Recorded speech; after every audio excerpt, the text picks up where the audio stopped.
Thank you very much, Mr. Huffman. Mr. Gill, you are now recognized for 5 minutes to present your oral testimony. Thank you, Chairwoman Waters, Ranking Member McHenry, members of the committee. I'm happy to discuss with the committee my purchases of GameStop shares and my discussions of their fair value on social media. It is true that my investment in that company multiplied in value many times. For that, I feel enormously fortunate. I also believe the current price of the shares demonstrates that I've been right about the company. A few things I am not. I am not a cat. I am not an institutional investor, nor am I a hedge fund. I do not have clients, and I do not provide personalized investment advice for fees or commissions. I'm just an individual whose investment in GameStop and posts on social media were based upon my own research and analysis. I grew up in Brockton, Massachusetts. My family was not wealthy. My father was a truck driver and my mom a registered nurse. I was one of 3 kids and the first in my family to earn a 4-year college degree when I graduated from Stonehill College in 2009. That was not a good time to be looking for a job. From 2010 to 2017, I worked at a few startup companies, but there were significant periods when I was unemployed. I took an interest in the stock market, and even though I had very little money, I used those times to educate myself and learn more about investing. In April 2019, after nearly 2 years unemployed, I accepted a marketing and financial education job at MassMutual. My wife Caroline and I were thrilled that I had an income and benefits. My job was to help develop financial education classes that advisors could present to prospective clients. I was not a stockbroker or a financial advisor. I did not talk to clients, and I did not recommend stocks for them to buy. Before and after I joined MassMutual, I studied and followed stocks. One of those was GameStop. In early June of 2019, the price of GameStop stock declined below what I thought was its fair value. I invested in GameStop in 2019 and 2020 because, as I studied the company, I became more and more confident in my analysis. 2 important factors, based entirely on publicly available information, gave me confidence that GameStop was undervalued.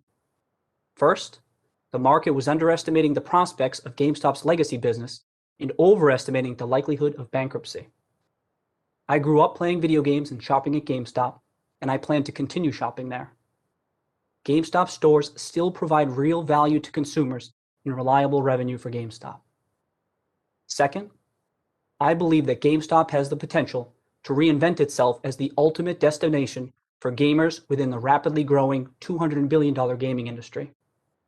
GameStop has a unique opportunity to pivot toward a technology-driven business. By embracing the digital economy, GameStop may be able to find new revenue streams that vastly exceed the value of its business. I am hardly the only person who has advocated these points. When I wrote and spoke about GameStop on social media with other individual investors, our conversations were no different from people in a bar or on a golf course or at home talking or arguing about a stock. Hedge funds and other Wall Street firms have teams of analysts working together to compile research and analyze shares of companies. Individual investors do not have those resources. Social media platforms like Reddit, YouTube, and Twitter are leveling the playing field. The idea that I use social media to promote GameStop stock to unwitting investors and influence the market is preposterous. My post did not cause the movement of billions of dollars into GameStop shares. It is tragic that some people lost money, and my heart goes out to them. But what happened in January just demonstrates again that investing in public securities is extremely risky. As I said earlier, I consider myself and my family fortunate with our investment. When the stock price broke $20 in December, I knew my investment was a success. I was so happy to visit my family in Brockton for the holidays. The money will go such a long way for us. We had an incredibly difficult 2020.